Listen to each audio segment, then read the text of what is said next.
I jumped in, but we're now streaming and we are now live with the Contra Costa Transportation Authority meeting.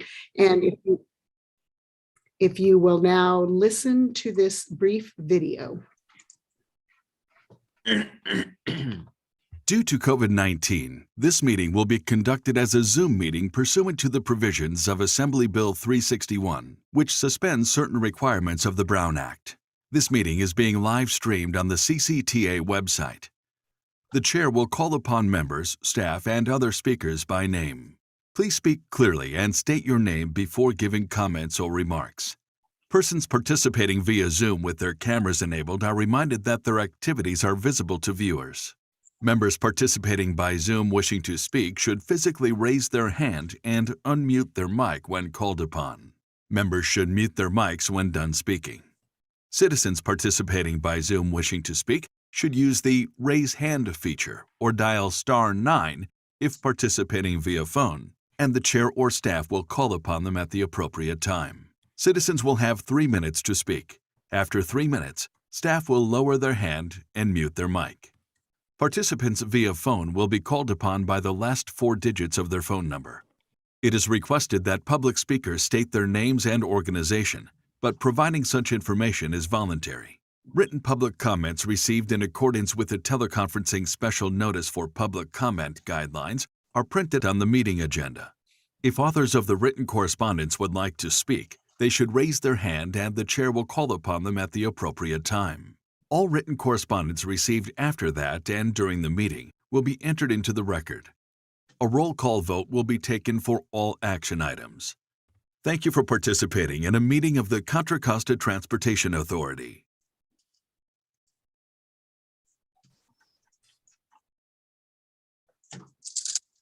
Remember, you are muted is one of the banished phrases, so I'm not on mute anymore. Terry Ann, will you now conduct a roll call? Yes. Commissioner Arnridge? Here. Commissioner Butt? I see you there. Here, sorry. Thank you. Commissioner Glover? Here. Commissioner Haskew? Here. Commissioner Mitchell? Here. Commissioner Nowak? Here. Commissioner Thorpe? Here. Commissioner White? Here. Vice Chair Kelly? Here. Chair Geringer? Here. Representative Allen? I'm here, but I am alternate now. Actually, Director Foley is officially your member, your ex officio member now. Did the term end early? It should go through one more meeting and then be effective February 1st. Oh, okay. Well, I'm here then. You're both here. So. Representative Powers? Here. Representative Worth? Here. Okay, and then we also have alternates Fidelli, Obringer, and Representative Foley with us tonight. Great. Thank you, Terry Ann, and welcome everyone. The next item on our agenda will be the Pledge of Allegiance, which will be led by Commissioner Arnridge. So if everyone else will mute your mic, and Commissioner Arnridge, please lead us in the pledge. Thank you. If you will please place your right hand over your heart and repeat after me. I pledge allegiance to the flag of the United States of America and to the republic for which it stands, one nation, under God, indivisible, with liberty and justice for all. Thank you. Thank you, Commissioner Arnridge. And the next item on the agenda is public comment for items not on our agenda this evening. Terry Ann, have we received any written public comment? We have not received any written public comment. Okay, and are there anyone else wishing to speak to us during public comment on an item that is not part of the agenda? Please raise your hand as Debbie Toth and Commissioner Arnridge have done, and we will call on you. And so Debbie Toth, welcome. Thank you. And I just realized I've been unmuted this entire time, so my apologies if you heard any cats crying in the background. So hello, Chair Geringer and members of the Transportation Authority Board. My name is Debbie Toth. I'm with Choice and Aging, and no, there is not an accessible transportation strategic plan agenda item, and I am just zooming in to thank you. Thank you for supporting it. Thank you for lifting the work. Thank you for listening to advocates. Thank you for ensuring that there's a funding stream that doesn't compete with the nonprofits trying to provide services. Thank you for Tim Hale meeting with me and listening to our concerns for you and for the members of the board who have really put a tremendous amount of time, energy, and effort behind doing something far better for our aging and disabled members of our community and their families, because not being able to get where we need to go impacts the entire family and community. So I just wanted to say thank you. That's it. Well, thank you. And thank you for all that you do, Debbie. So Commissioner Arnerich. Yes, I actually just wanted to speak on behalf of Mayor of Concord, Mayor Dominique Aliano. I had the opportunity to meet with him today here in Washington, D.C., and he wanted to pass along. I didn't prompt him. I didn't ask him to do this. He just wanted to say he was so impressed with how the 684 interchange project has been progressing in terms of a user experience and how it's impacted and affected Concord. He felt that it was really one of the best projects being run. He didn't know how many change orders that we've had, but he really just wanted to say thank you to the authority on behalf of the city of Concord. And that's it. Great. Thank you, Commissioner Arnerich. So are there any other members of the public who would like to say something to the authority for items that are not on the agenda? Okay, well, we will end on those positive thank yous, and we will move forward to the next agenda item, which is a presentation on the 511 Contra Costa e-bike rebate program. And it will be introduced by Peter Engel, and I see Kirsten Riker here as well. Thank you, Chair Geringer, and hello, commissioners. Peter Engel, CCTA Director of Programs. I can't tell you how proud I am to introduce Kirsten Riker from the 501 Contra Costa program, who's going to talk about the e-bike rebate program that was funded through Measure J funds. Contra Costa really stepped up in this case. We saw e-bikes as a really positive impact on active transportation and being able to move away from single occupancy vehicles. And, you know, as a suburban community, it was very difficult to get shared micromobility in our community. So we thought, you know, providing rebates for these e-bikes was really something that we needed to do. And this has become really a positive program, not only in our state, but nationally. Kirsten and the CCTA program has gotten a lot of really positive feedback and lots of national attention, both from universities trying to do research and other agencies trying to follow along. So I really wanted Kirsten to come before you and talk about the program that was developed and how the Measure J funds were spent in our community and how we can continue to keep this super positive project moving forward. So I'd like to introduce Kirsten Riker from 501 Contra Costa. Thank you, Peter, and good evening, commissioners, alternates, staff. Thank you for your time tonight. Again, I am Kirsten Riker, and I'm glad to be here to talk about our e-bike rebate program. I'd like to start with a little bit of background, like Peter was saying, about why we created this program and why we think it's so important. At 501 Contra Costa, we're constantly trying to find ways to motivate and inspire residents to shift their auto trips to cleaner modes such as transit, carpool, biking, and walking. Now, the rebates are our first program that specifically aims to get people on electric bikes, which have been gaining popularity, as I'm sure you know, since COVID forced everybody to stay home and get outside. But even before COVID, the Bay Area already had over 3 times the national average number of bike commuters. And makes sense. We have the great weather, we care about climate change. And of course, as you know, we have those awesome Class 1 bike trails throughout the county. But unfortunately, we can't really brag yet about our much higher than average rate of bike commuting, because the reality is that 3 times the national average is still only a whopping 1.9% of all commuters. So to be clear, less than 2% of us are actually commuting on a bike, which isn't great. Now, our team at 501 Contra Costa is realistic. We know that asking a person to give up their warm, comfortable personal car and switching to bike riding is a pretty big ask. It requires more effort and exertion than waiting at a bus stop. It's more dangerous than carpooling with a stranger. And you might even have to change clothes in the work bathroom and do a little awkward bird bath in the sink at work to freshen up. So unless you're already a regular, committed, avid cyclist, those are pretty big and legitimate roadblocks for most of us. Now, we know that most people are not going to suddenly stop driving and become a regular bike commuter overnight. So what's the solution? How do we get drivers to start biking instead? And our strategy has been to play the long game. We think the key to creating lasting behavior change is the middle step, in between being an always driver and being an often biker.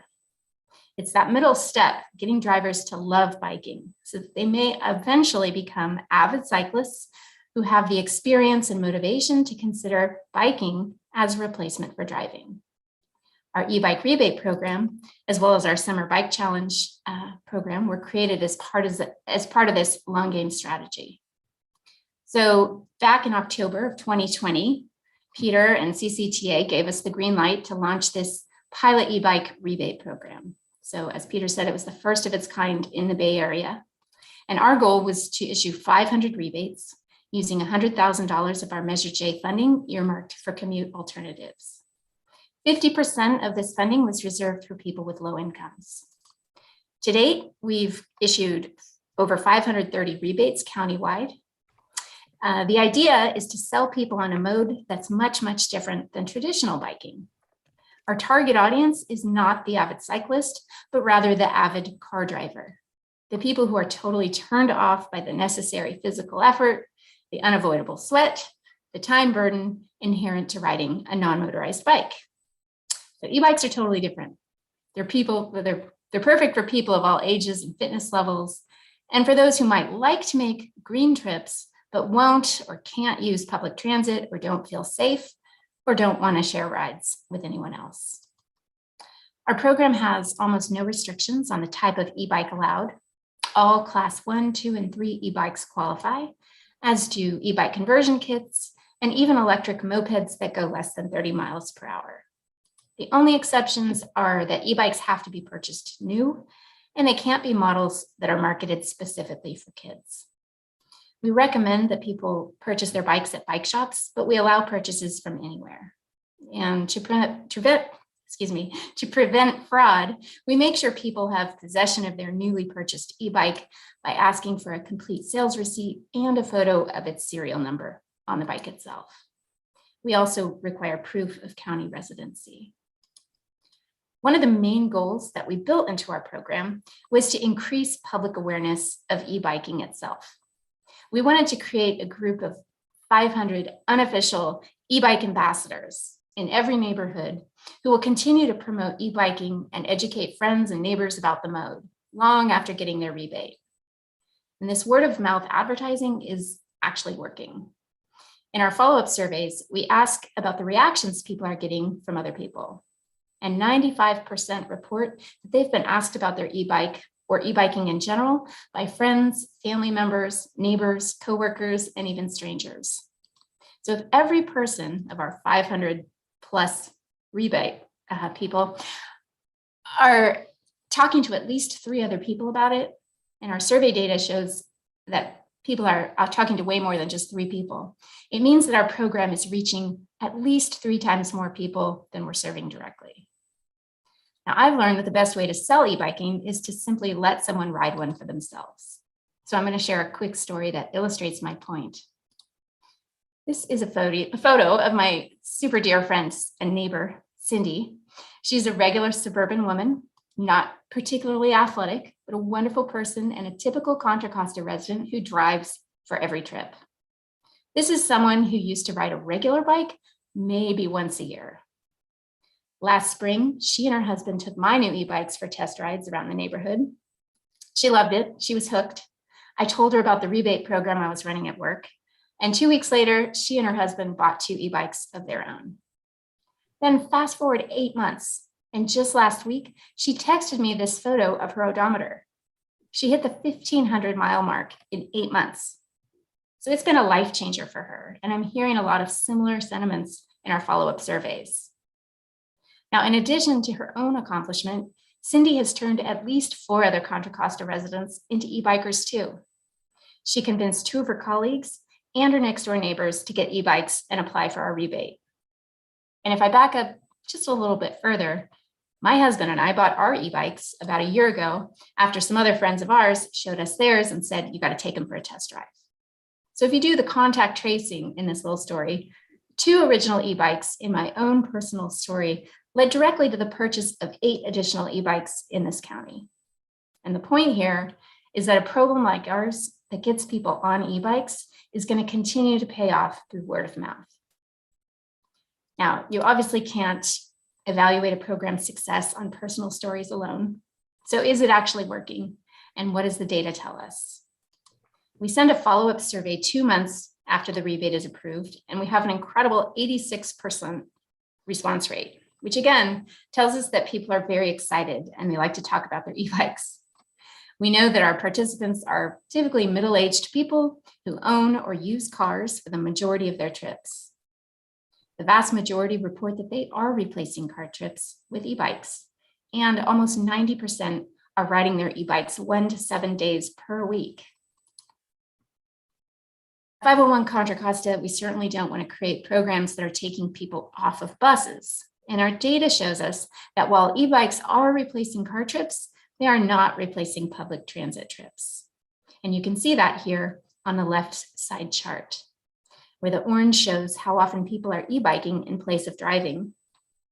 And the green shows that most people answered never when asked how frequently their e-bikes are replacing transit trips. The chart over here on the right shows that people are e-biking a wide variety of trip lengths. To calculate an average number of reduced VMT, we asked specifically about rides that are replacing auto trips. And we found that the average round trip distance for that is about 8 miles. This next slide is my favorite. The top chart here shows that before owning an e-bike, 71% of our customers, seen here in orange, rarely, if ever, rode a traditional regular bike. These are people like Cindy. Then of these non-bikers, as seen in the second chart below, 85% of these never or rarely bikers are now riding e-bikes 1 to 7 days a week. This data is incredible because it shows that e-biking should not be put in the same category as traditional biking.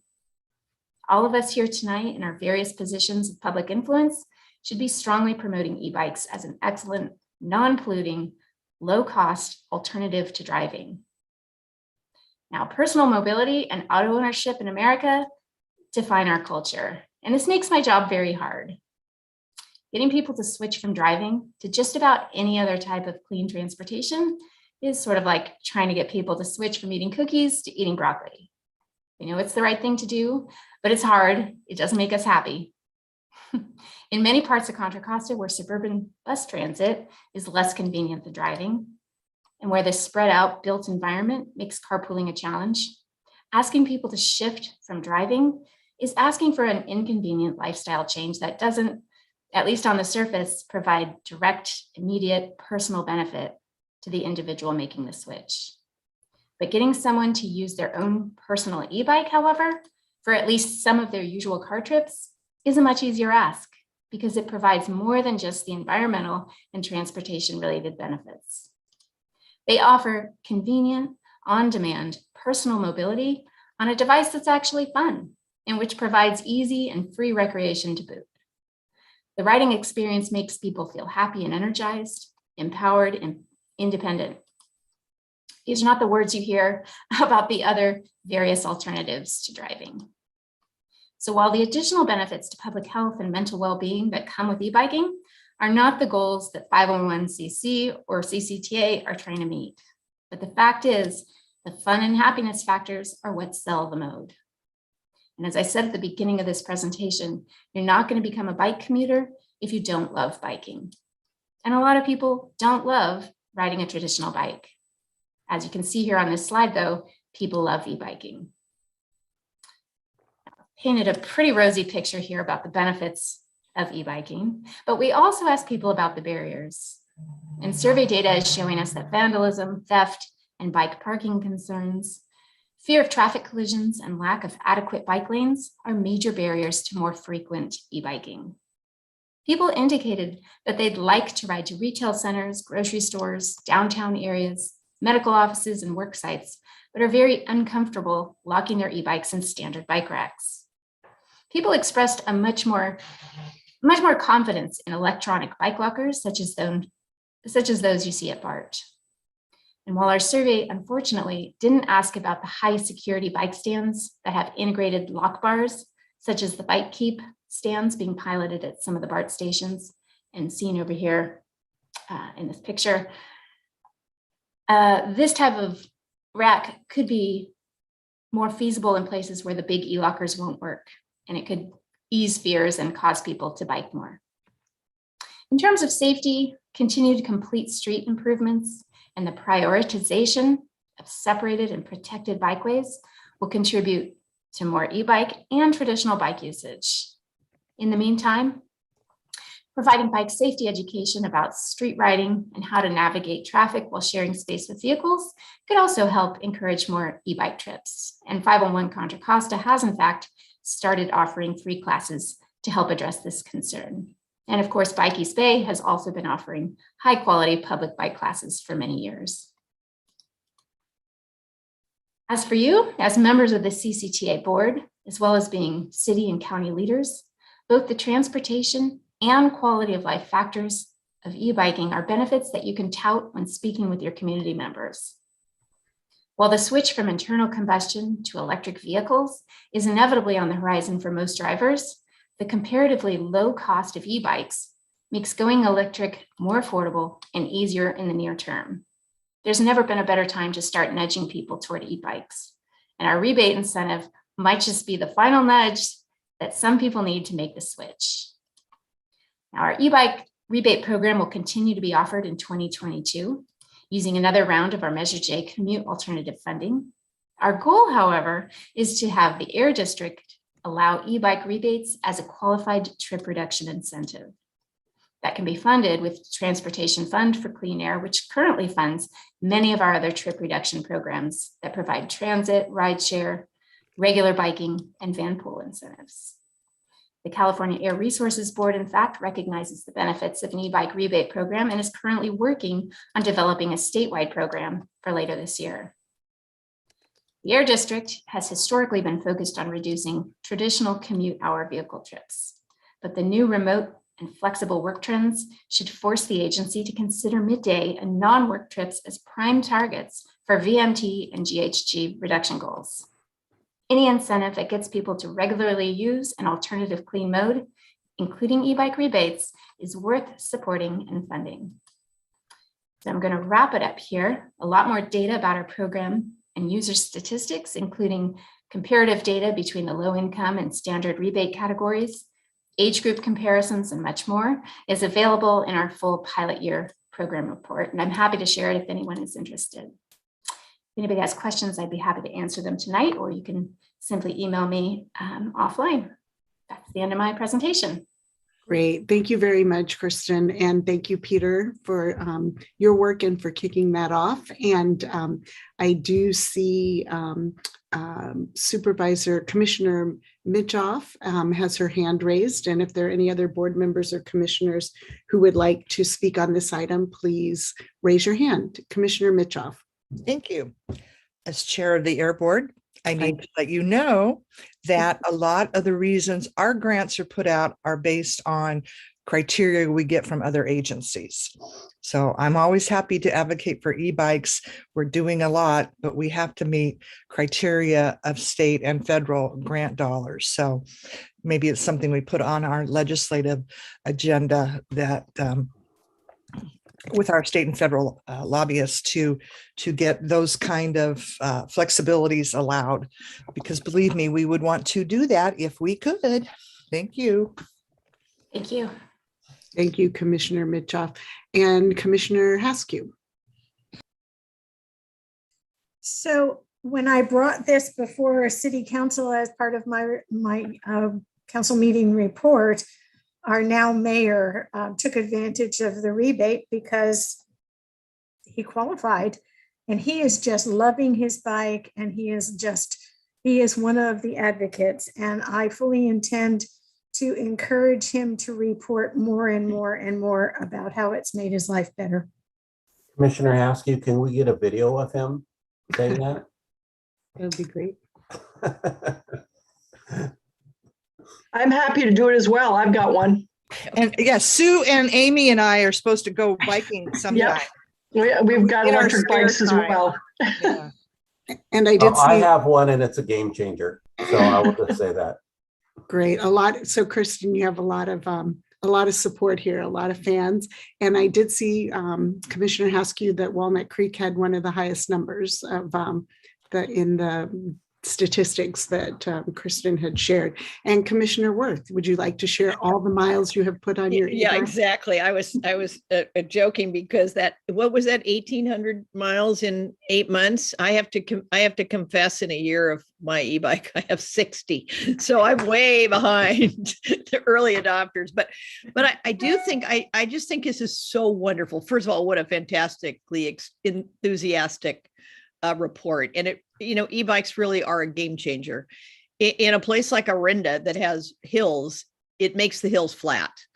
And a place like Pleasant Hill, where there's a lot of wonderful flat places to ride, you can go forever.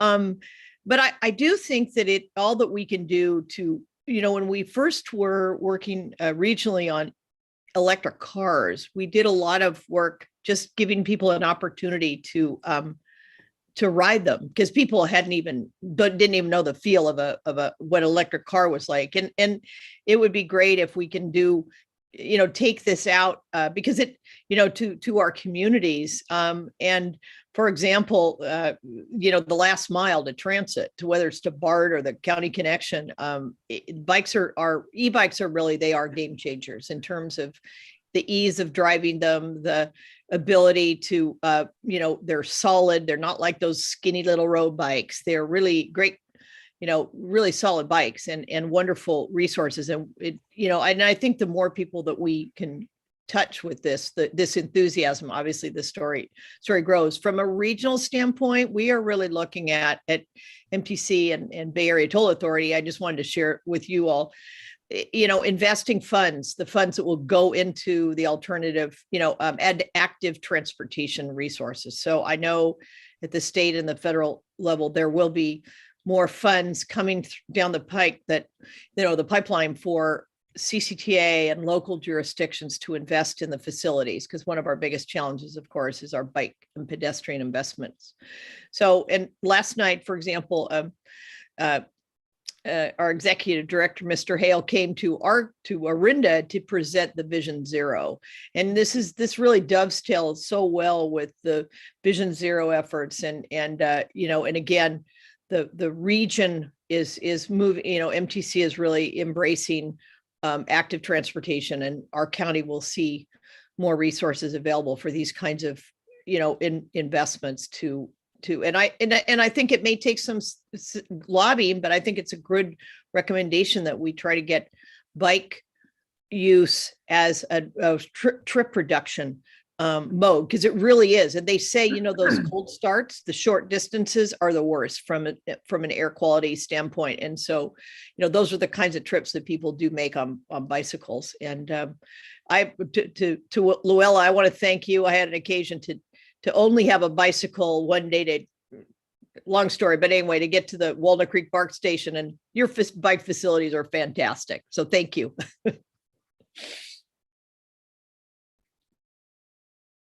Thank you, Commissioner Worth and Commissioner Powers.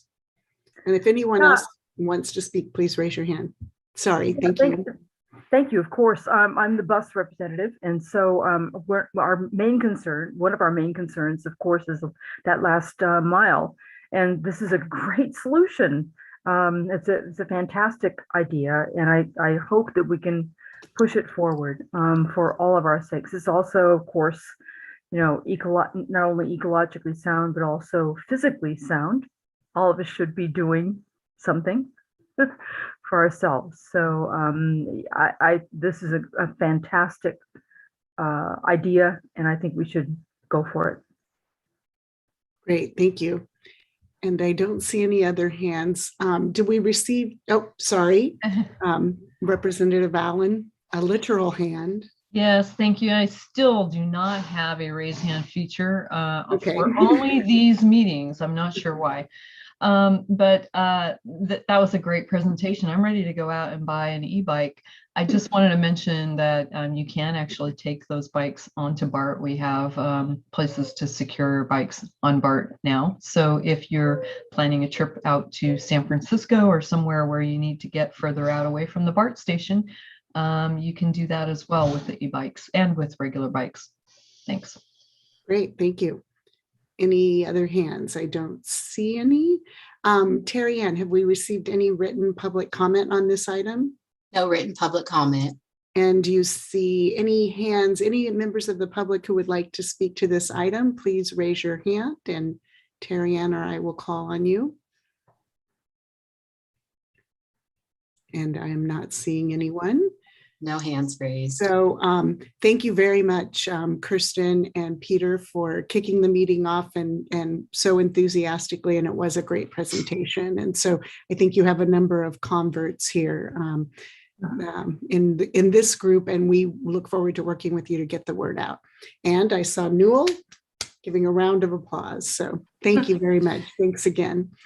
So our next item on the agenda is the consent calendar. And are there any changes or comments, et cetera, from the board? Does anybody have any item that they would like to pull? If so, raise your hand now. I don't see anyone. Terry Ann, have we received any written public comments? No written public comment.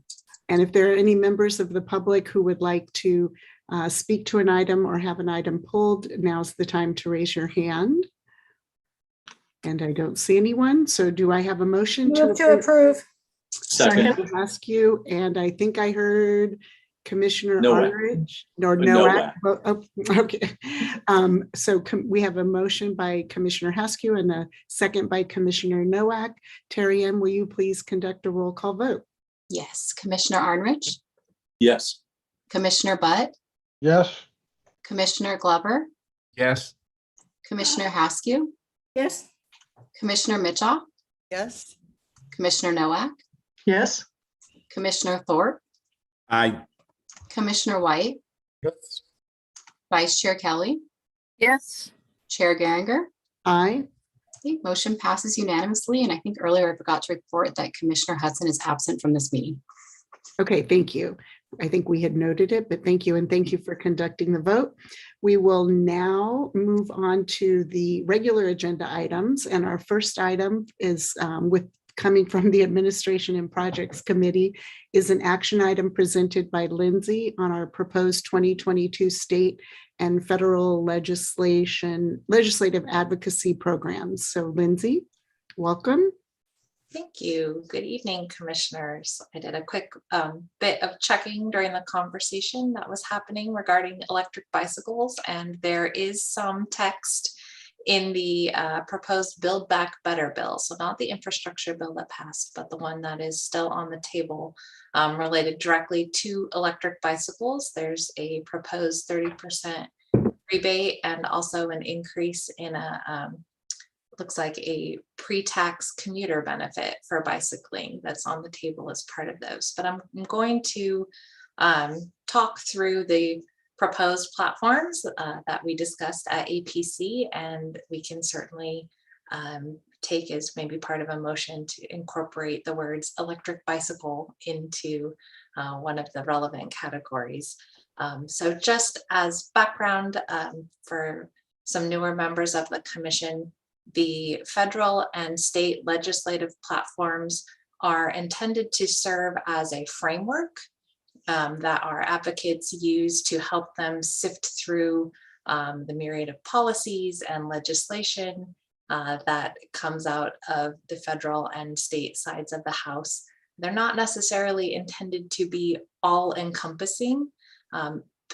Individual positions on bills and policies come back to this body through the Administration and Projects Committee for a vote. So approving this platform doesn't blanket give a yes to any bill that may fall under some of the items mentioned.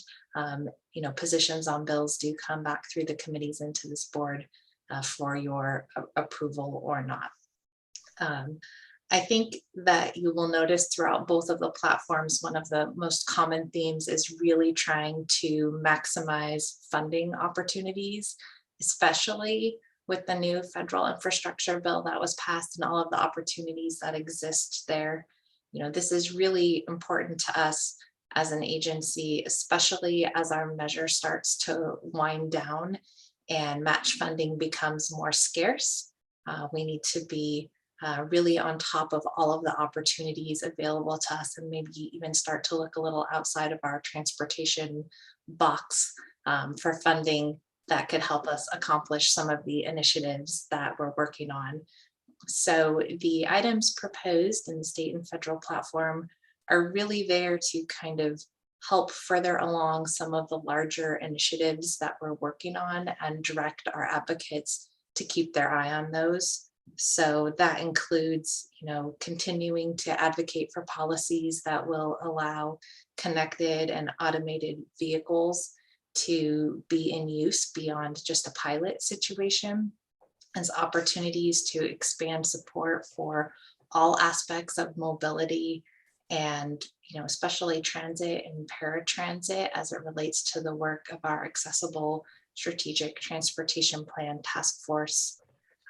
There's quite a bit in there about electrification, and perhaps this might be a great category to also talk about electric bicycles.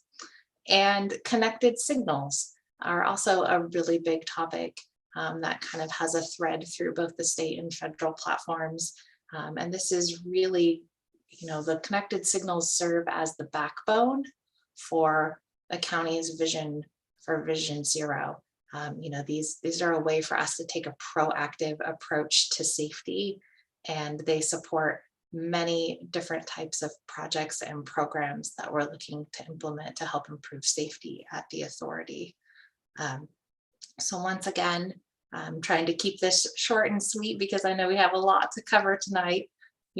These platforms are intended to just serve as a framework. And with that, I am happy to take any questions you might have about either platform or incorporate any suggestions into the platforms. Thank you. Thank you. Thank you, Lindsay. And thank you for very quickly jumping on Supervisor Mitchoff's suggestion in the previous presentation. Are there any questions or comments from commissioners? Are there, Terry Ann, did we receive any written public comment? No written public comment was received. Okay, and any members of the public who would like to speak to this item, please raise your hand and we will call on you. And I don't see any members of the public. We'll bring it back to the authority for discussion, and I see Commissioner Arnerich has his hand up. As I would just add the comment as the chair of the APC that we fully support Lindsay and our federal and state legislative advocacy, and also with what Supervisor Karen Mitchoff had. I'd be delighted to move this items presented with that clarification on e-bikes. Great, thank you. And do I have a second? Second. Okay, Commissioner Thorpe. So we have a motion by Commissioner Arnerich, a second by Commissioner Thorpe. Terry Ann, will you please conduct the roll call vote? Yes. Commissioner Arnrich, Yes. Commissioner Butt, Yes. Commissioner Glover, Yes. Commissioner Haskew, Yes. Commissioner Mitchoff, Yes. Commissioner Nowak, Yes. Commissioner Thorpe, Aye. Commissioner White,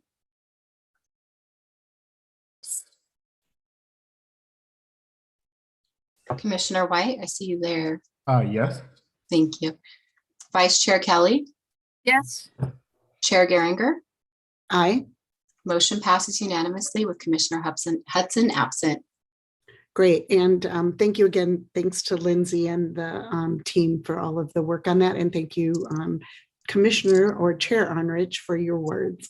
We will move now on to the next agenda item, which will be presented by Terry Ann Grover, I don't know why I do that every month, on the approval of a second amendment to the employment agreement with our Executive Director, Timothy Hale. So Terry Ann, please take it away.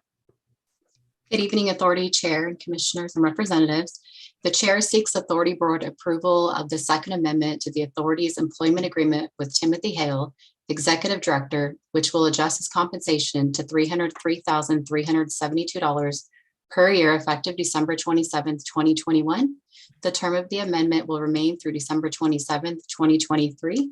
The APC and the board met in closed sessions in December and determined that a 6% increase would be awarded. So this action is to memorialize the amendment in open session. That concludes my presentation. I'll take any questions that you may have. Thank you. And are there any questions or comments from commissioners or authority board members? Commissioner Arnrich.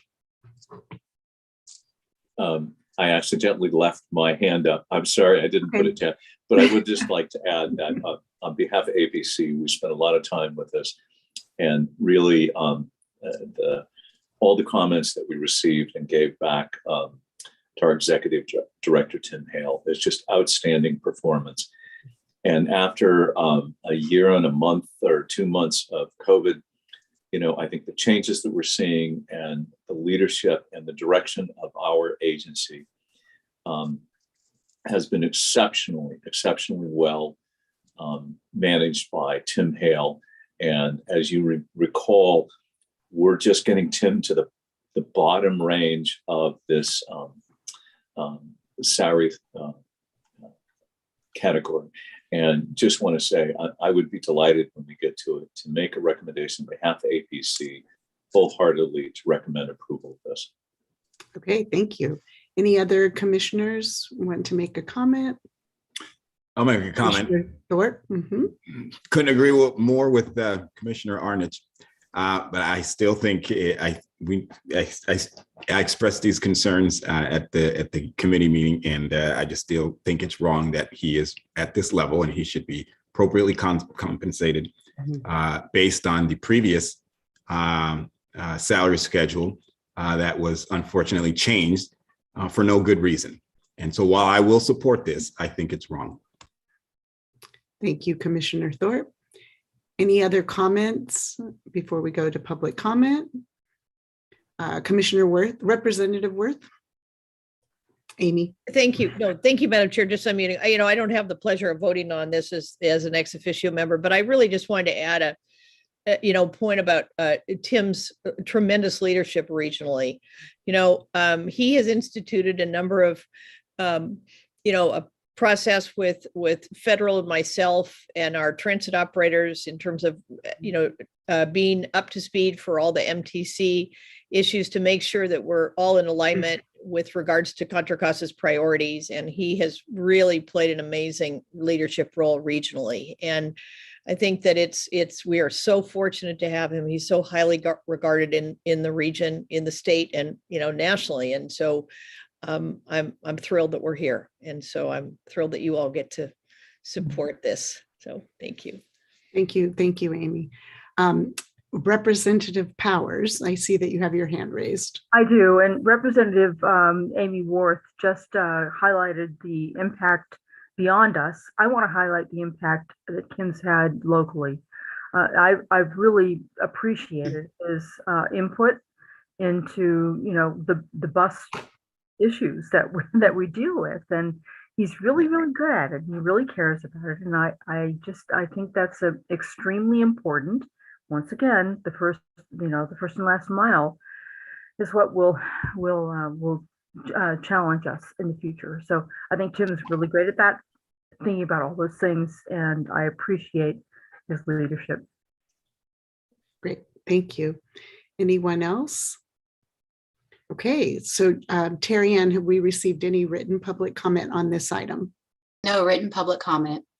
And are there any members of the public who would like to speak to this item? Please raise your hand and we will call on you. I don't see any, and I believe that Commissioner Arnerich was going to make the motion. Do we? I would be delighted to make the motion on behalf of APC and to thank Tim Hale and all of our staff for the great leadership over extraordinary circumstances. And I would like to second that motion. Excellent.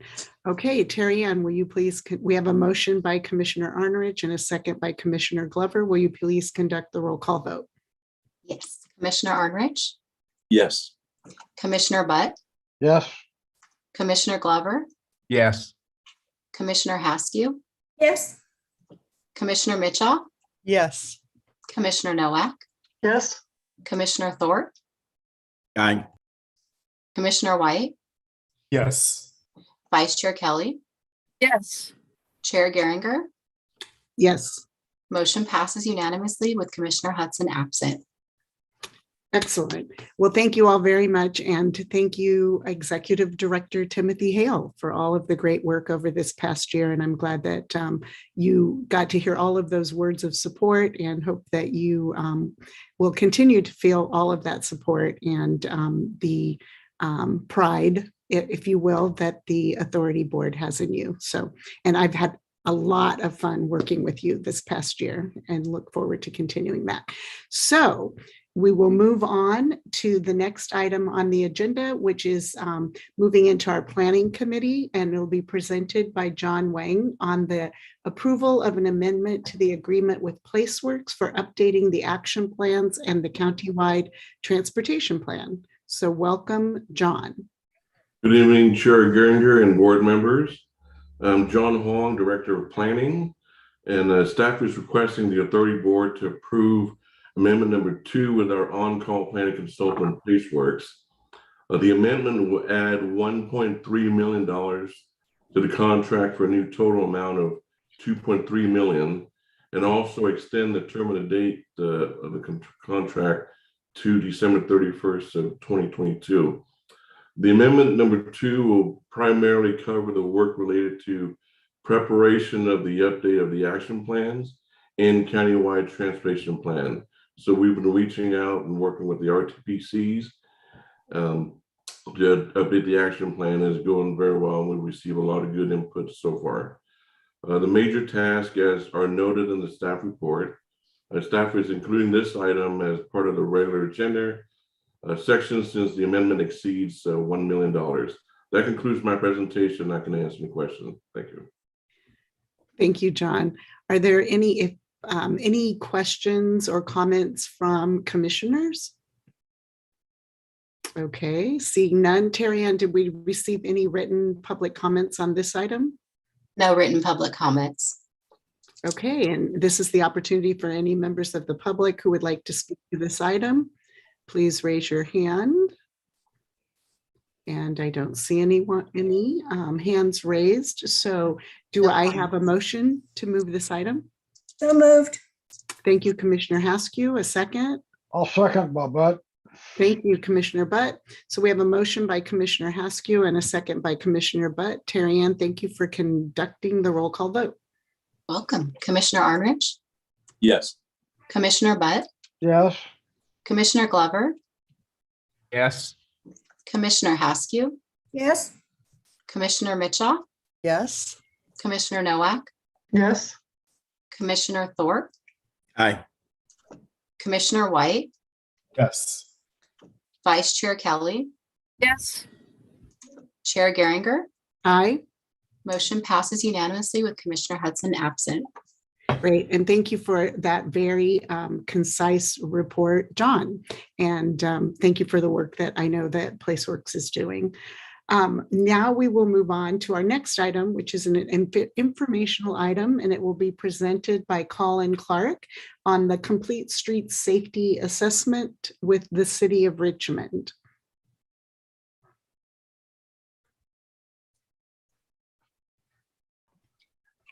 Thank you, Chair, and good evening, Commissioners.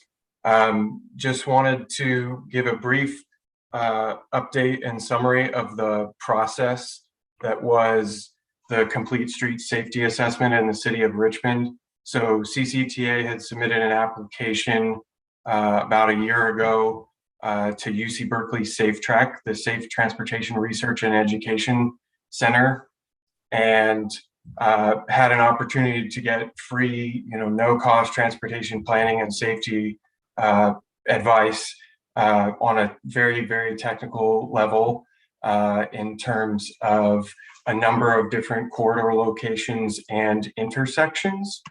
And so UC Berkeley SafeTrack does a number of different things with their programs, including the TIMS tool, which actually probably around a week after CCTA adopted the countywide Vision Zero implementation guide, the TIMS tool was further improved to allow for jurisdictions to look at collision data that's as early as only a month old, somewhere between 1 and 3 or 4 months old, and it gets updated quarterly. And prior to that, it had been roughly every year or two to get a hold of some of the collision data from SWITRs in terms of CHP. So UC Berkeley SafeTrack does a lot of really great things, including also the Street Story, which is a map that allows people to self-report on different incident locations. And the way that CCTA put together the application for this process was, informed by the adopted countywide bike and ped plan that specifically suggested certain areas for complete street studies, and specifically suggested priority pedestrian areas and priority development areas that came from the locals, but also adopted through MTC at the region level. And so in addition to the countywide Vision Zero high injury network and the corridors that were identified as part of CCTA's Vision Zero analysis, that's what helped inform this application. So John Citarelli is with us here tonight, and I suppose we can build on the excitement of the e-bike agenda item from earlier in terms of the additional infrastructure improvements that are needed to accommodate them in different contexts throughout the county. But in particular in Richmond, John was able to help us do a walk audit, very thorough, full day long walk audit that resulted in a report with a number of recommendations and tangible, next steps in terms of what the city could consider. And given, staffing issues and turnover and other things, it was much appreciated by city staff. I think Patrick Phelan is here with us tonight as well, and really appreciate his partnership in working on this project that was ultimately funded by the State Office of Traffic Safety funding.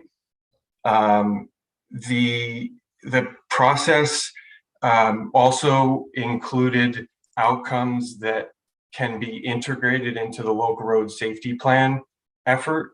And so this serves as a potential model for other cities to be able to apply for these free services, to have a number of intersections and corridors evaluated at a detailed level in terms of addressing more vulnerable road users, people bicycling and walking, in accordance with a number of adopted plans that we already have. John is a consultant and can talk through a number of key examples if you all have any questions about the report that was submitted with the planning committee. So thank you so much and have a good evening.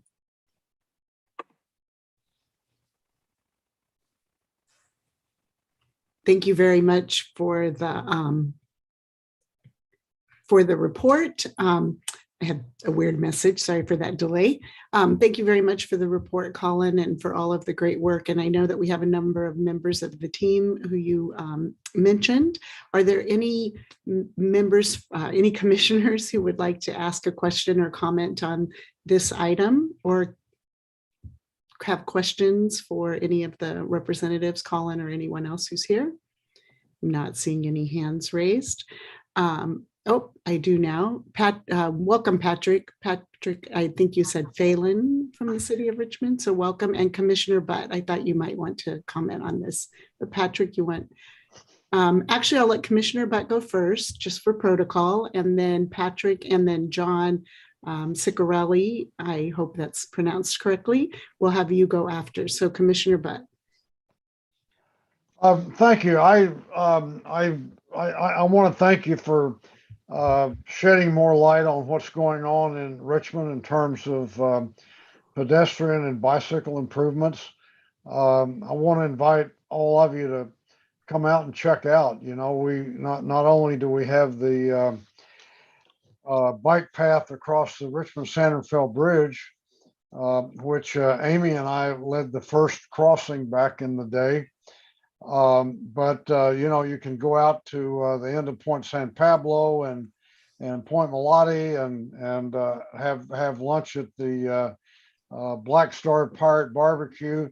The Yellow Brick Road project is under construction right now, which ties together a number of parks and community centers and schools in the south part of Richmond, and the BART's being connected up with the ferry.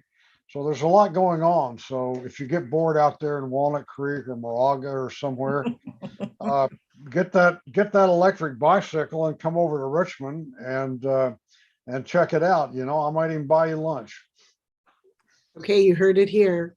So thank you, Commissioner Butt. So Patrick, welcome.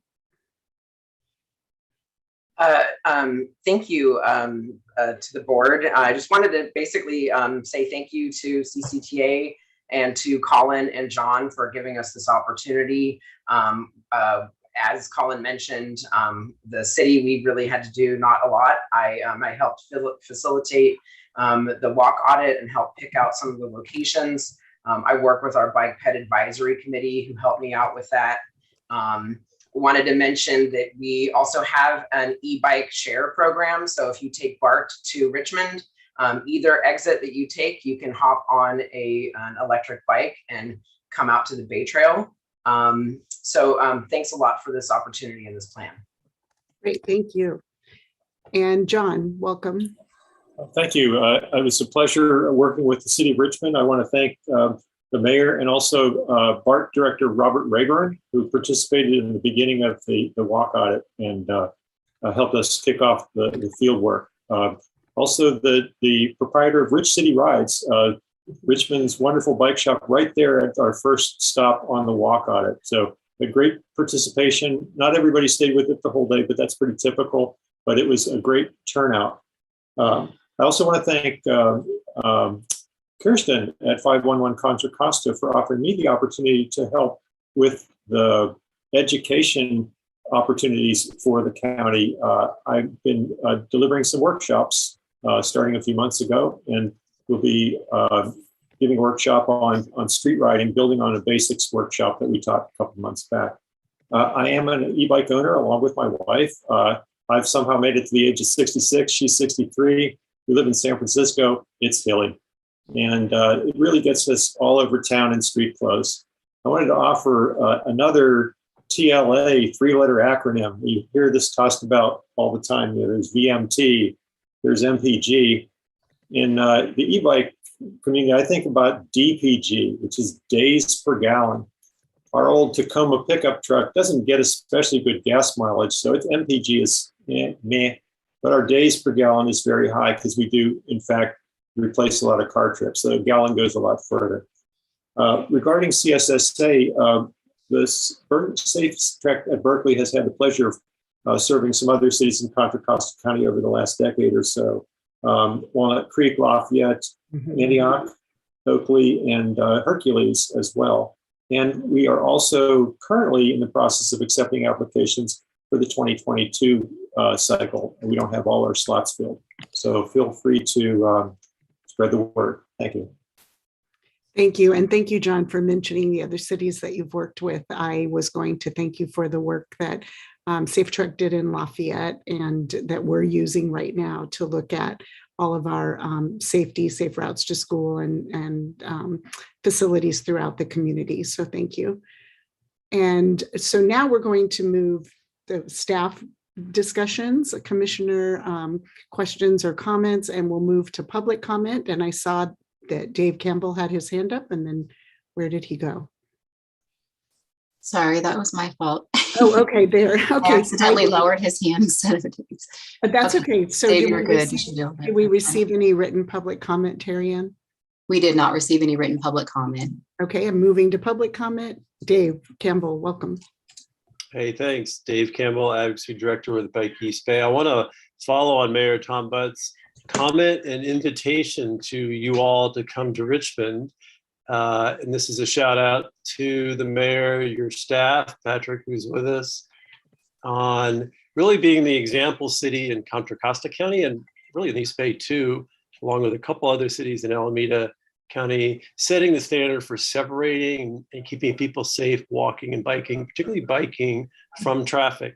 Richmond's really got a bunch of great projects going on Marina Way, on Cutting, on Harbor, on Girard, Ohio, 13th Street. It's Rumrill and San Pablo is going to be happening soon. We're seeing a network developing of separated protected bikeways. And unfortunately, we don't have enough east of the hills. In fact, we don't have many at all.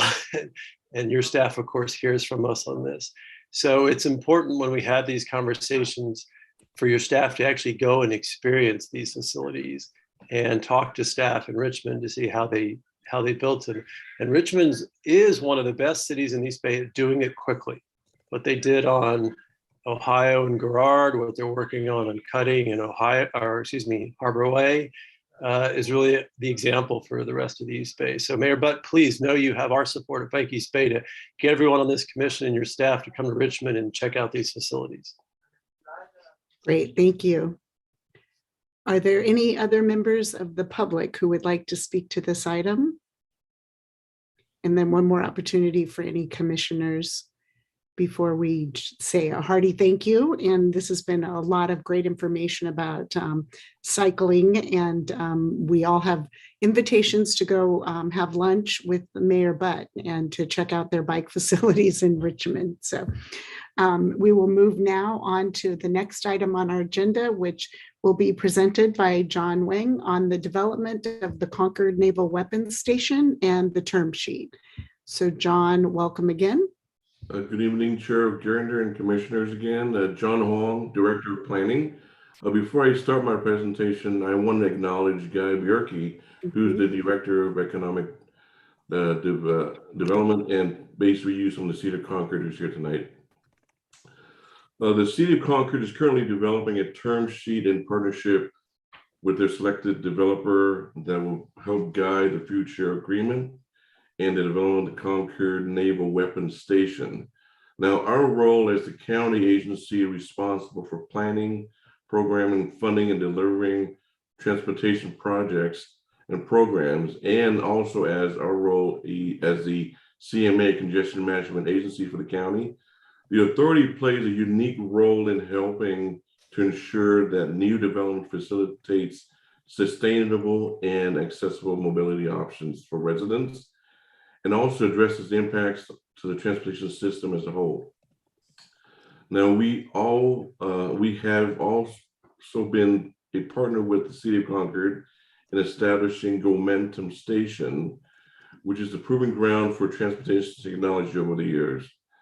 Given the significance of the Concord Naval Weapons Station development project for the county and the region as a whole, there could be an incredible opportunity to leverage ongoing programs developed by the authority and technology being tested in Concord at Momentum Station, and supporting the city to incorporate smart city infrastructure and generate and next generation mobility. As the city embarks upon preparation of the term sheet and seeks public input, staff wanted to provide an opportunity to have a discussion about how the authority can be a collaborative partner and resource to the City of Concord, and whether the authority wanted to officially provide comments regarding the development of the term sheet to the city. With that, I'll be happy to hand the discussion over to the chair so that we can take direction from the board. Thank you. Okay, thank you. And John, was the, so thank you, first of all, Guy Bierke, for being here this evening.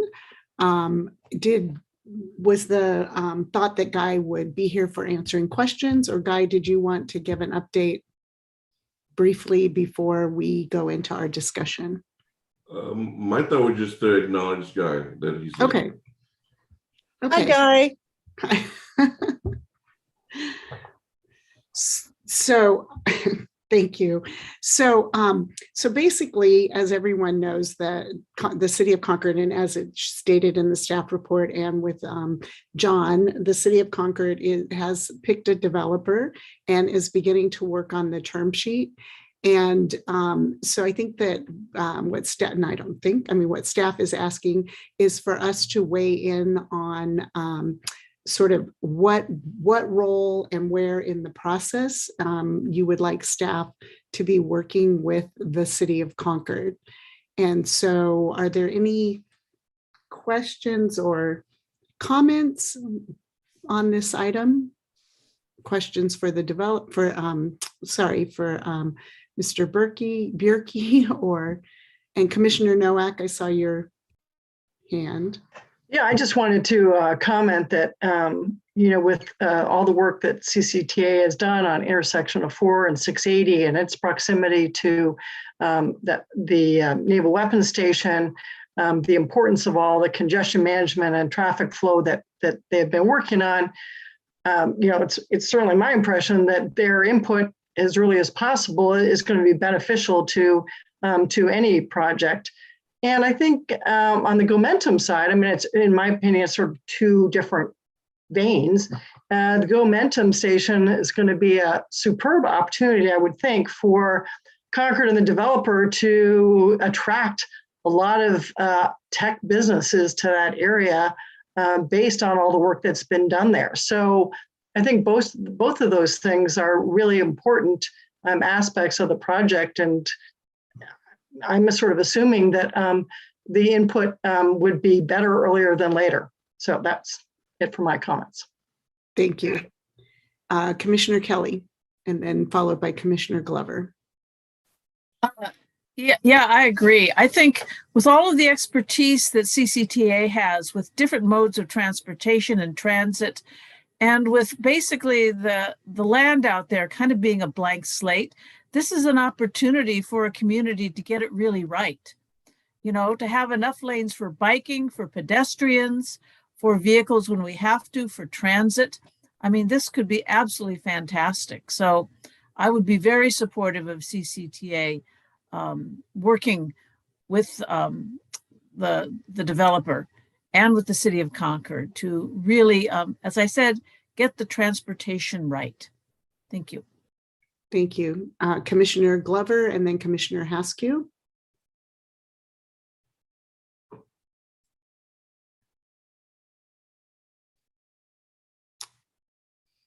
And Commissioner Glover. I was muted all that time. Welcome. That's okay. I'm sure that it was very eloquent, but welcome.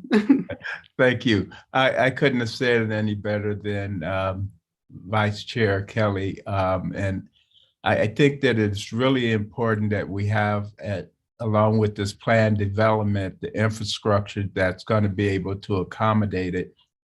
And CCTA is certainly the agency in which a lot of this will come from. So I think that it's very important that we're working with the city right away as we start to look at those infrastructure opportunities that's going to make sure that we have the best mobility possible, be it transit or, our roadways. A lot of work has been done, but we know that with the planned population increase that we really got to have a need to be right on top of this.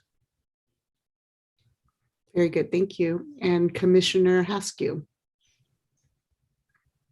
Yeah, it seems to me, from everything I know, that this development will be like creating a city. Clearly, it's going to be in Concord, but it is a new equivalent to a city with, I'm roughing out, if the numbers are right, 12,000 houses, and I assume 3.5 people live in each one of them. It's 42,000 people. We have cities in California who are smaller. So this is going to require a great deal of forethought.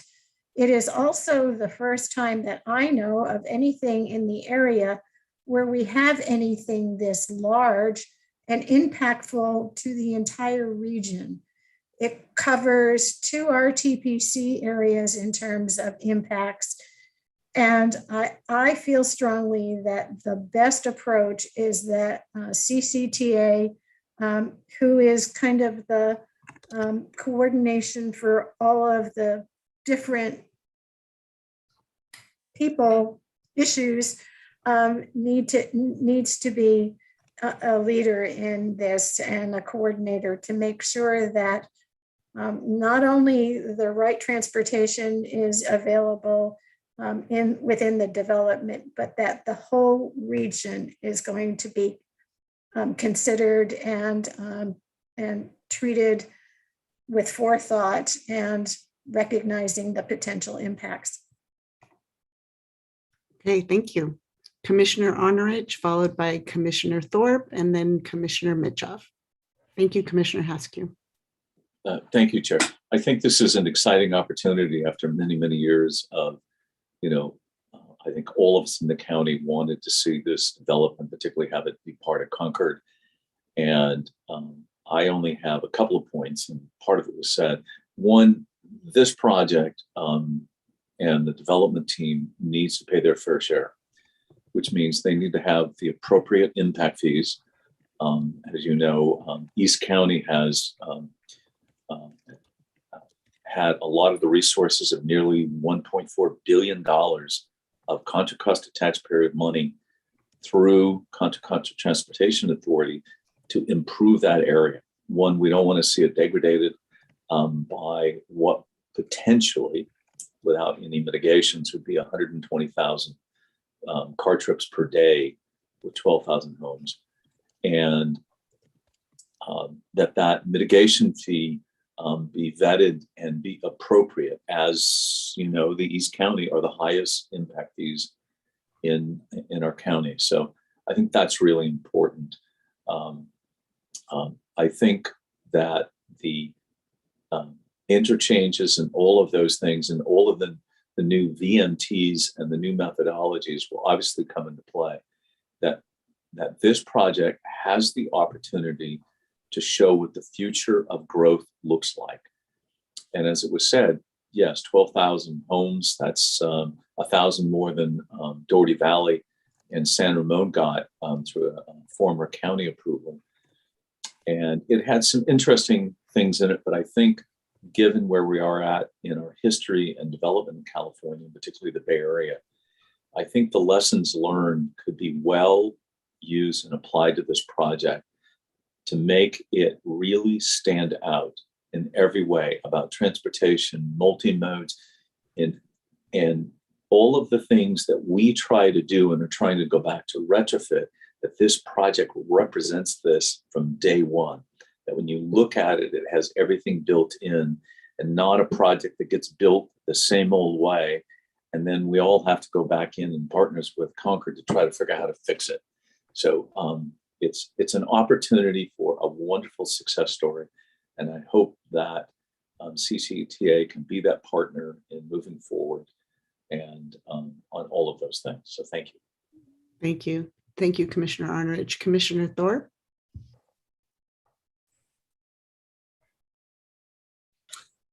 Yeah, there's some points Newell and Loyola touched on that I thought were sound points.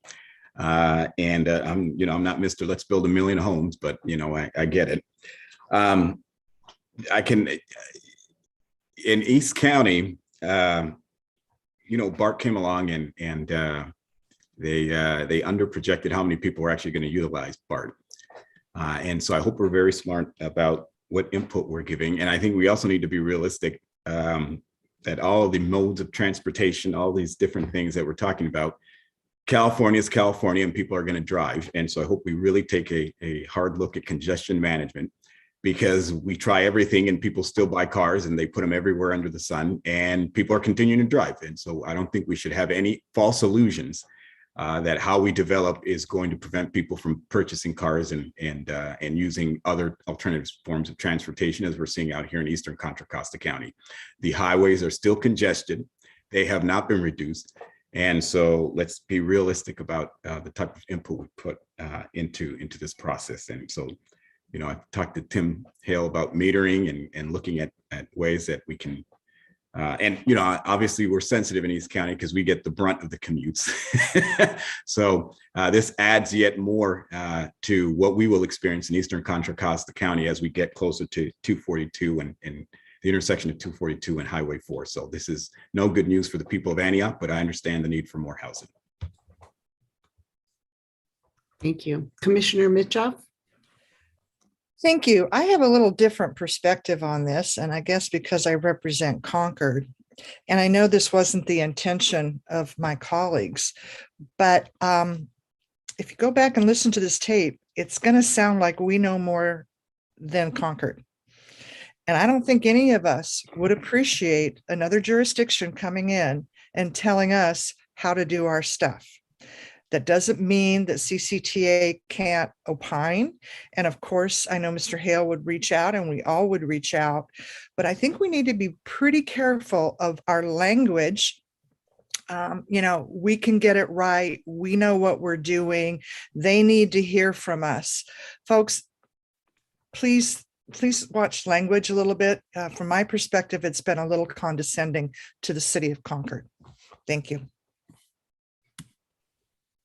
Thank you, Supervisor Mitjoff. And I see Supervisor Glover, you have your hand up. And yes, I just want to point out that I think within the comments, it's more let's meet with Concord, let's understand what's taking place.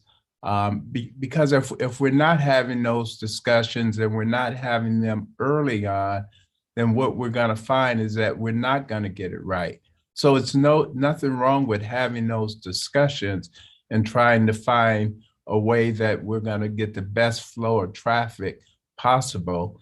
And I think the CCTA as a transportation agency for Contra Costa as a whole, it's very important that we enter into that dialogue very early so that we can get it as close to perfect as possible.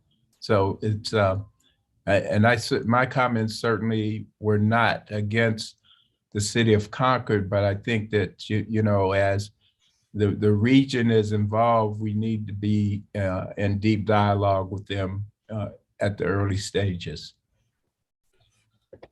okay, thank you. Commissioner Thorpe, did you have something you wanted to add? Or was your hand left up? Okay. No, I didn't. Sorry, I don't know how to get rid of this. Okay. I just yell out. I just wanted to make sure that you didn't have something else to add. So anyone else have any other comments? Representative Allen and then will welcome City Council Member Obringer, and I saw that Mr. Berkey raised his hand as well. So Representative Allen, before we go to Thank you, Chair Geringer. Supervisor Glover, I do agree. There's a certain amount of regional interest, and I think even members from Concord, I'm sure they will weigh in. But there's regional interest in this project, and BART does have a project. We've already tentatively signed agreements with a developer to develop the BART properties around the North Concord Station, which will be adjacent to Concord Naval Weapons. So we will be embarking on some of that process as well. This will impact car travel because certainly when BART develops the parking lots, I certainly do not expect for 100% replacement parking. So, there are going to be some tremendous shifts, but I think this happens over a period of time. And I think as long as we have someone from our county transportation authority engaged, and working with the city of Concord, not, directing them, but being engaged in the process, I think that's important for Tim to have someone within the agency engaged. But again, I think we're talking about a pretty long period of time for all of this to happen. And I know that Carlin will probably have a lot more to say about that. Thank you. Okay, so any other representatives or commissioners? Okay, so welcome, Carlin Obringer from the Concord City Council. And Okay, great. I had to be unmuted. So good evening, everyone. Thanks so much for having me. I just want to say, and this is me as one city council member, so I'm not representing the entire Concord City Council, but I am thrilled that this conversation is happening. Many of you with whom I serve on TransPAC or even who have been serving on CCTA know that I come and listen very intently whenever the Naval Weapons Station or GOMentum comes up. Everyone is absolutely right. This is a regional project. And so Concord does have a responsibility to work with all of you in your jurisdiction. So Mayor Thorpe, in the past, I think you were on TransPlan when Mr. Bierke and I came out, I think in 2018, and tried to do a joint TransPAC TransPlan meeting. And also we did that again, I believe, during a Giants game in October. So it wasn't that well attended, but, trying to create that connectivity between the different RTPCs is important. And also it's going to be 13,000 homes, not 12,000. So even more people, but we're going to need your help, right, to ensure that this does become the economic development hub that's envisioned as well. And so that our traffic assessments, transportation studies are accurate, because I do think that we're all going to be negatively impacted if this is nothing but tract homes. So I just want to reach out and say thank you for your interest. Thank you for your willingness to share your expertise. I'm personally available to speak with anyone about this.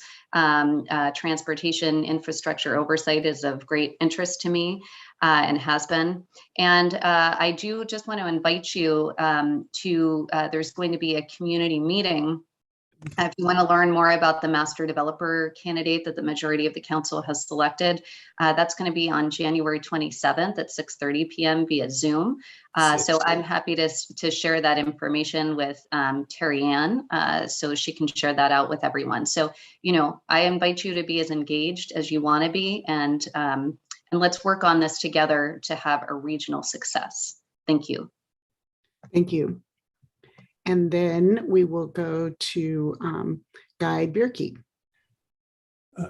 Thank you. I just wanted to make a couple observations, and I think all these comments are very positive and understood, frankly, by the city of Concord. When the city of Concord adopted the area plan for the reuse project in 2012, we did a full-blown environmental impact report. And I think some of you will remember that in that environmental impact report, there were various mitigations and various commitments to additional mitigations and the study of mitigations for the project as part of that EIR. And so we have a commitment to do a full-blown study, to evaluate everything that would need to be done and to take the input as part of the specific plan and the EIR process. Right now, we are in the process of working with the master developer to see if we can come to an agreement on a term sheet to start that specific plan process and that EIR. So we're a step in front of that process, but we fully intend to work with Transpac, Transplan, the regional authority and the transportation authority, as well as the bus system. We've been working with BART. We're going to work with all stakeholders and all agencies to make sure we try and get it right. I do want to let you know that as the leader of the project at a staff level, I have a great amount of empathy for various statements that have been made here. When I worked for the Builders Association, I was the lead negotiator on establishing the regional fees in Eastern Contra Costa, starting out at about $3,200 a home back in 1993. So I have that understanding. I have the understanding of the frustration, but also of the commitment that East County has made to fix the transportation problems. When I served as the Economic Development Director for the city of Antioch, my primary responsibility over those 4 years was not to bring jobs to Antioch, but to fix Highway 4 and to work with Congresswoman Tauscher to see if we couldn't get additional earmarks and to work with Congressman Oberstar to get additional dollars for Highway 4 widening and to work on EBART and the EBART stations. I have worked in these areas. I am aware of the issues along Highway 4, and I bring that to this project every day I'm working on it. So I want the Transportation Authority to understand that I understand, the City of Concord understands how important it is that we get this right. We have a commitment to work with your executive director on both fronts, on the concept of mitigating the impacts of the project, as well as exploring with the master developer what opportunities there are for Gomentum on the weapons station. Both of those things are still in play. They will be in play. And any comments that the authority thinks is appropriate at the term sheet stage are welcome and will be fully considered by my council, as well as the comments that you will want to make and the advice you will want to give the project as we fully develop the specific plan and as we work through the environmental impacts in that process beginning later this year. So I thank you for the opportunity to let you know that Concord is listening, Concord hears you, and at a staff level, but also I know on the entire council level, we understand what our commitments are and the commitment that was made in 2010 and 2012 to do just that. So thank you very much, Madam Chair. Thank you. Are there any questions or comments for Mr. Berkey? And Tim, before we move the item, do you have any comments that you would like to make? Yeah, thank you, Chair Geringer. I just wanted to, Guy Bierke really said it really well. And I think that, the city of Concord and CCTA, we've really formed a really close partnership over the years. And I think it's going to be really important as we continue to, work together and, really addressing all of your concerns and taking all of that input and understanding how to really, implement that through the process. And I think it's also really, really important to kind of distinguish that there's really two things here. One is really the regulatory aspect of CCTA, relative to transportation and congestion management, with our growth management program, as well as our requirements for mitigation, et cetera. And I think that, that's a really important aspect to the overall role of CCTA and the project. The other one is really the aspects of Gomentum Station, and Guy Bierke acknowledged that as well, is we've been really working closely with the city of Concord to, there's really two issues there. One is the continued interim use of Gomentum Station during this whole process that's going to be occurring over probably the next, few to several years. This aspect of transportation mitigation, the specific plan process, it's going to be a process, and it's going to take some time to get through that process. And so, during that process, it's going to be important to kind of work closely with the city and also with the developer for making sure there's continued interim use to kind of, again, to continue to attract those important partners to really reach our goals to really make this an economic development hub for the city of Concord and also for the county. And I also think that, working really closely with the city of Concord and the developer is going to be really important as we kind of develop the specific plan and really identify particular areas within the already approved area plan for permanent uses for Gomentum Station. And I know, based on some initial conversations that we've been having with city staff, there's opportunities obviously with the university and the campus district. There's opportunities in some of the commercial flex areas, but, continuing that dialogue with the city and making sure there's going to be, permanent areas and permanent locations for these uses for Gomentum Station, and look for opportunities to create, really the city of the future through a lot of what we're doing at Gomentum Station, and really making an example for really the entire region and if not the nation, in my opinion. So I think there's a lot of work here to be done. I really appreciate listening to all your input and concerns. And so I think as staff, we would just look to direction from you and the chair of if you would like for us to continue to work with the city, just, obviously verbally and working and meeting with them, or if we would like to send some sort of a letter to the city of Concord. It's really up to you of how we want to convey our input to the city based on this. And there's a long road ahead of us, lots of coordination and collaboration that's really going to be needed. And I think the message is really loud and clear is that, we really need to work with the city early and often and through the entire process. And so that way we make sure that this development is successful for everyone.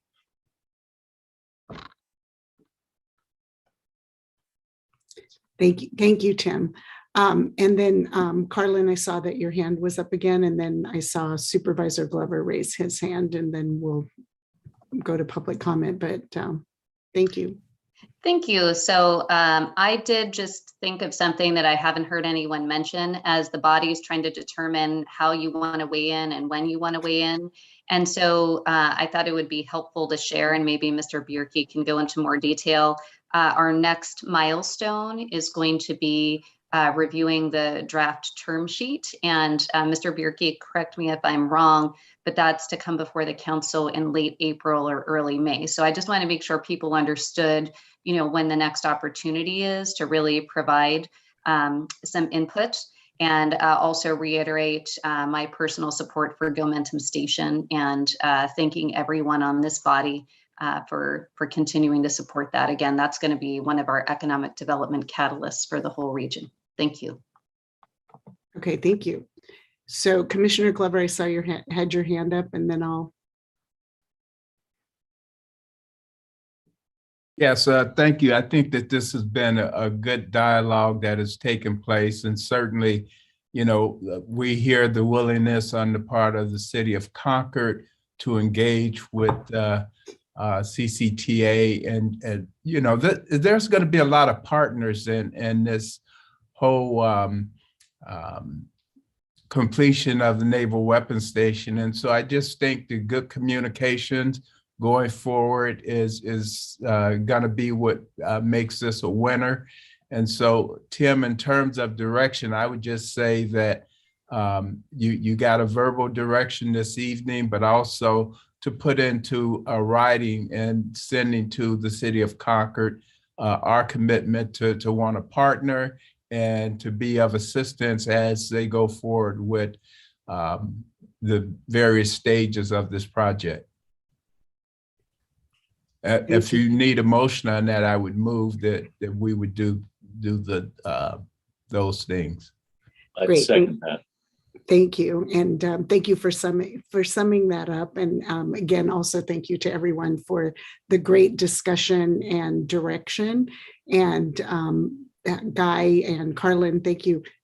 Ms. Obringer and Mr. Bierke, thank you for coming this evening and talking to us from the perspective of how we can continue this partnership, because we have been partnering for a very long time. And that, I think, is ultimately what we as the authority board want to continue, that strong partnership.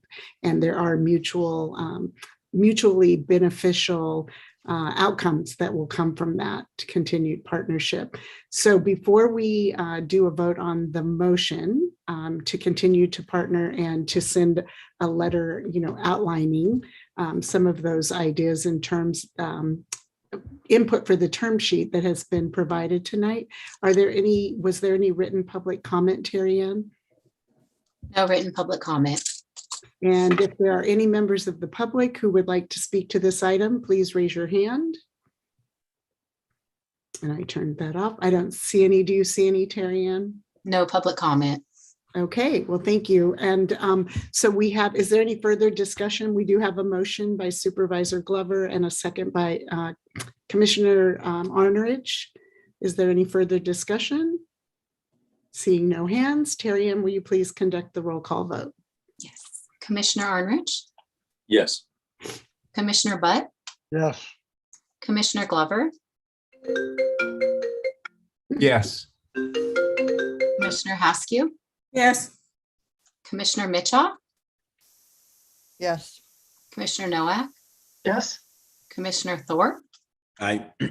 Commissioner White? Yes. Vice Chair Kelly? Yes. Chair Geringer? Aye. Motion passes unanimously with Commissioner Hudson absent. Okay, great. Well, thank you all very much again. And thank you to the City of Concord folks for coming and engaging in the discussion. So we will now move on to agenda item number 10, which is correspondence and communications. You did see in the packet that we received a letter of appreciation from the City of Pittsburgh regarding their partnership with the authority. And so we will acknowledge that and as received. We also, on agenda item number 11, have all of the associated committee reports and then a handout, the update or report from WCTAC. I see, did I miss a whole section or something?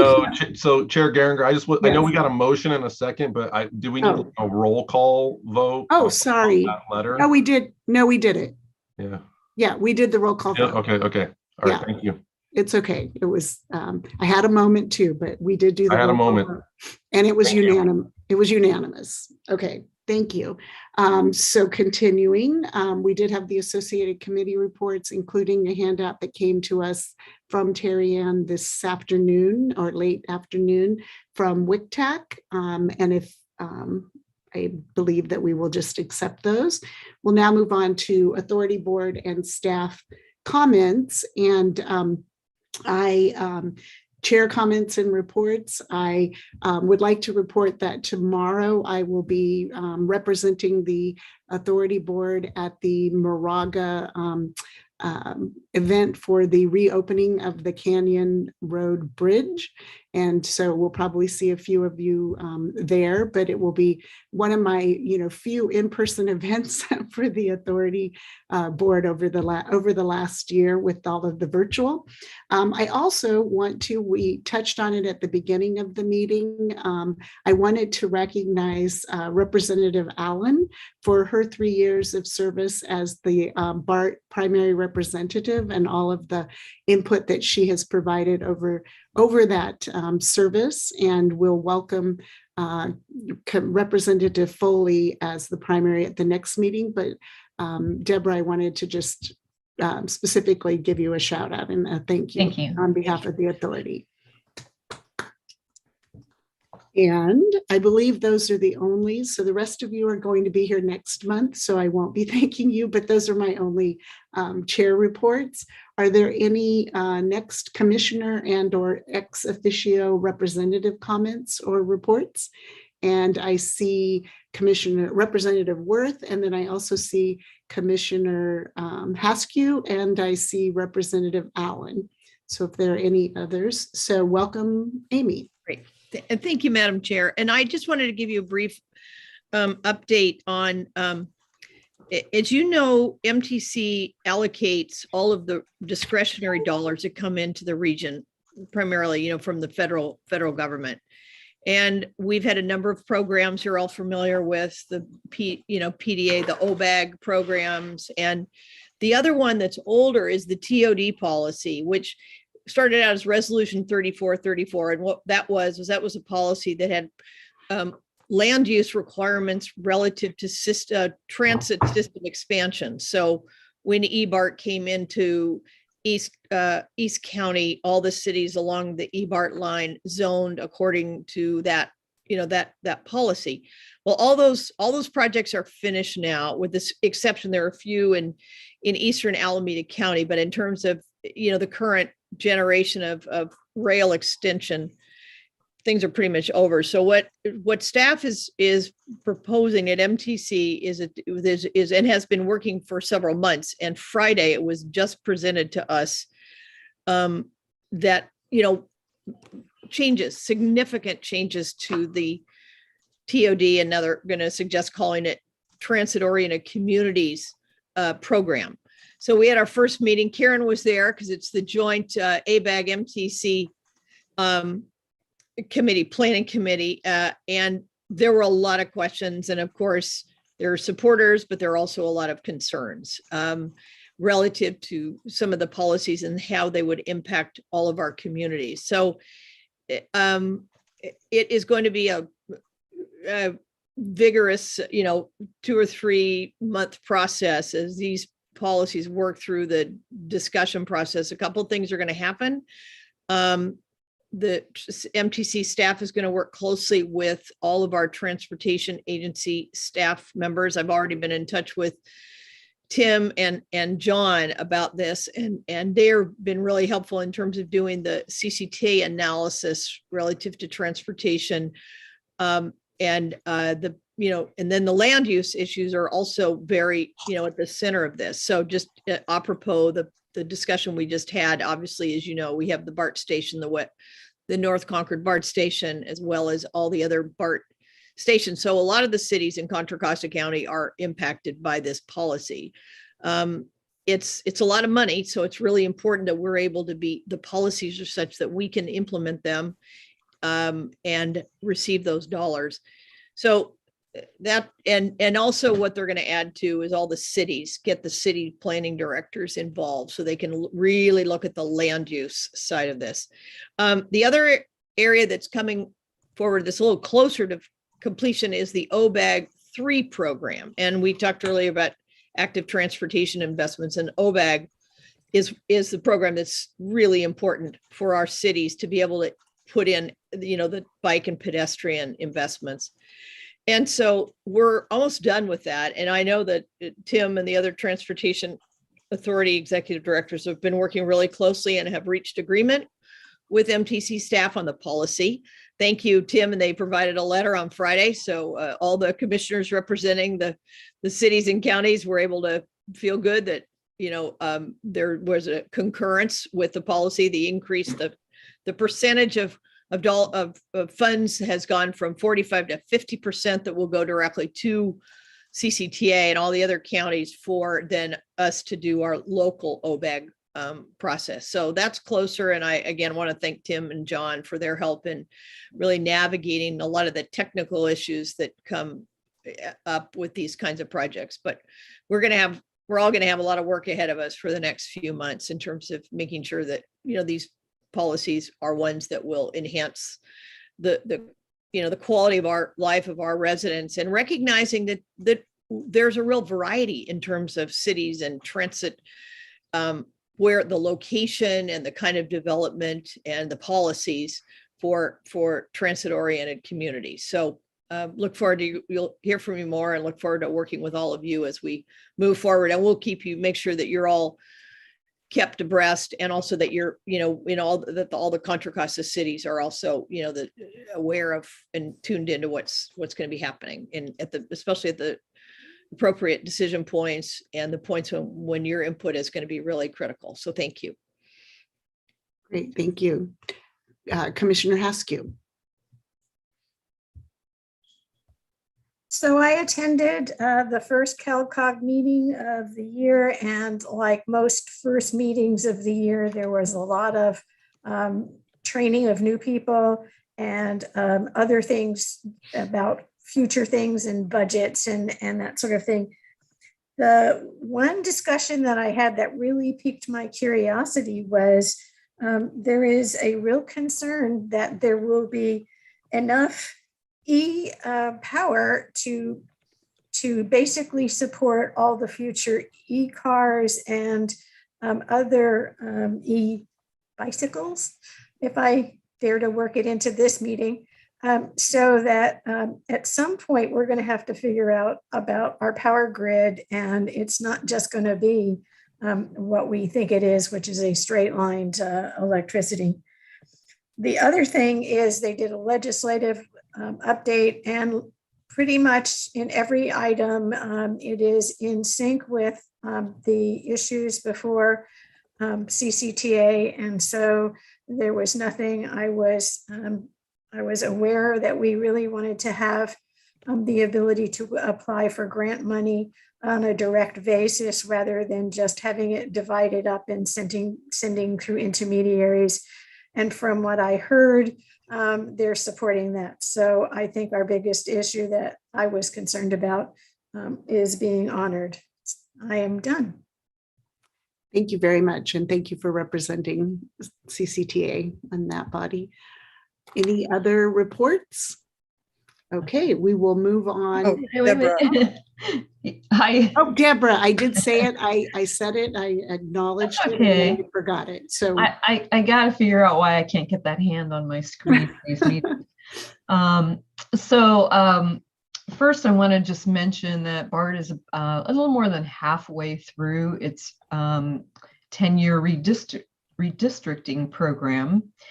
And I've sent out the information there's actually some online information for the redistricting. I've sent out to a few of the cities in my district in Central Contra Costa the links to the online redistricting maps and tools. You can actually look at the 9 BART districts on a map, and then there are currently 3 proposed plans that have been published on our website of changes to the BART districts. So if, there aren't a lot of changes to my cities in Central Contra Costa, and I think that kind of holds true to Director Foley's district in East County. But there are some minor changes in some of the proposed plans. And so if any of you are interested in how BART's districts are put together, if you think they're just all wrong and you want to change them, I'm spending quite a bit of time on this. There are a few interesting proposals, like taking the city of Clayton and moving it to East County, where they do not use East County BART stations. So I'll be addressing some of those things, and I think the city of Clayton will too. But for the most part, there's not a lot of changes. Rossmore, in one of the plans, is proposed to be moved out of my district and into the District 3, which goes further east into Alameda County. But if anyone's interested in that, just let me know. It's complicated. Deborah.allen@bart.gov.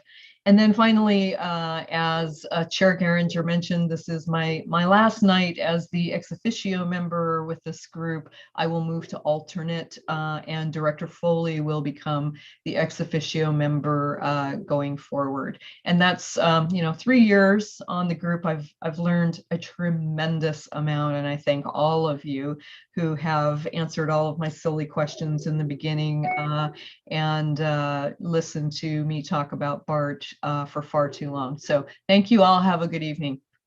No, thank you. And thank you again for your service. And Any other hands? I want to make sure I didn't miss anybody, any reports. And then we will move on to executive staff comments. So Executive Director Hale. Thank you, Chair Geringer and Commissioners. I just want to say we are a team, and really thank you everyone for the leadership here on the board. We cannot do what we do without you and the leadership that you provide to us on a daily basis, and also just on all the regional bodies that you all represent, and bringing that information back to the authority board is just helping us guide us as we kind of look towards the future. And also just, thank you to the amazing staff here at CCTA. There's no way that we could all get this done without the staff here at CCTA. They're constantly innovating, they're constantly thinking about the future, and we're constantly being recognized as a leading transportation agency everywhere where we go. And also in some cases, nationally, globally, Stephanie Hu, Matt Kelly, and myself, we just went to the TRB, Transportation Research Board annual meeting last week. And it was a huge success. Just everything, if you want to know where it happens, the room is where it happens, it's going to be TRB. There's a lot of great research, leading best practices, and it's really just a great place to really take things back to the authority and how to apply them.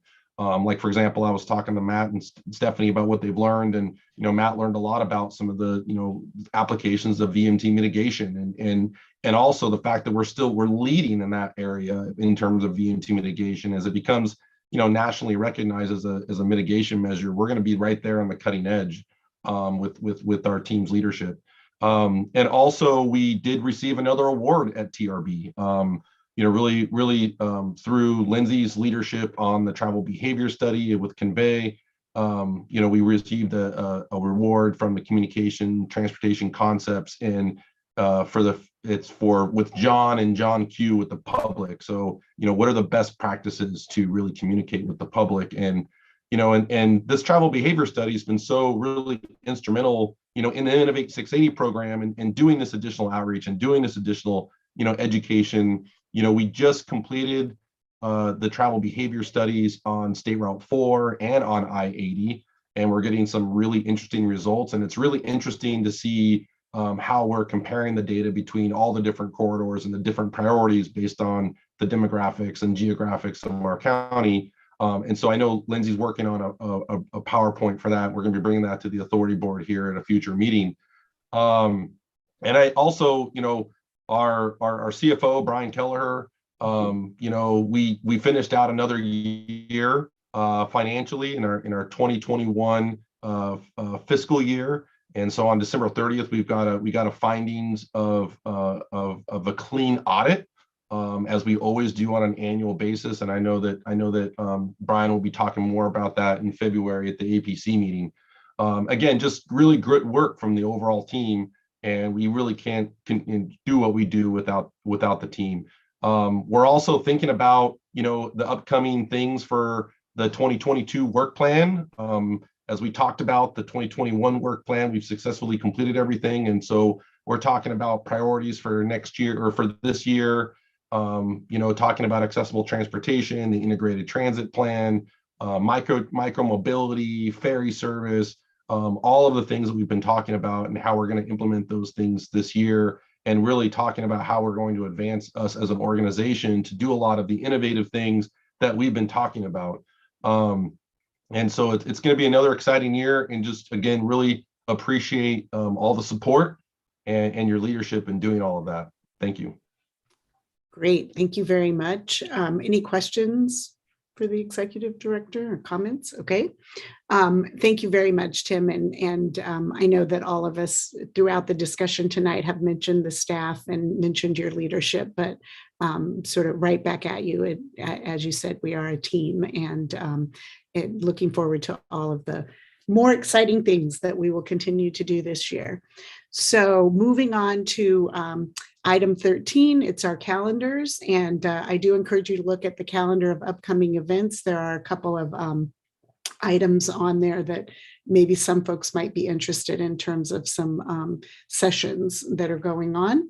And if there are no other items for the good of the order. I will thank all of the authority board members, the representatives, ex officio staff, and everyone who hung out with us on this meeting today. So we're adjourned until February 16th, 2022 at 6 p.m. Thank you. Thank you.